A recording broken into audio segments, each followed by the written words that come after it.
Haji, sekarang ni kita nak hantar jenazah tapi van tak dapat lagi ni. Ya ke? Ha. Wah, macam mana ni? Selama 3 tahun surau ni kita telah menguruskan jenazah ramai 8 jenazah. Masalah besar kita ialah tak ada van jenazah. Kita terpaksa meminjam van jenazah dari Masjid Paya Keladan, Masjid Desa Muni dan sampai ke Masjid Mentakap sana. Ada sekali tu van jenazah rosak, jenuh mencari. Dan ada satu masa kita terpaksa guna hilak ahli karya untuk mengangkat jenazah daripada surau ke tanah perkuburan. Itulah masalah besar kita di sini. Untuk itu surau sangat-sangat memerlukan sebuah van jenazah yang baru. Kalau siap dengan ubah cuai, kita anggarkan sekitar 150,000. Jom kita menyumbang untuk pembelian van jenazah.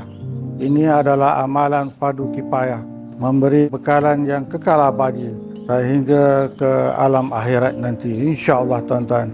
Sila tekan butang di bawah ini untuk kita sama-sama membeli saham akhirat untuk diri kita dan ahli keluarga kita semuanya, insya-Allah.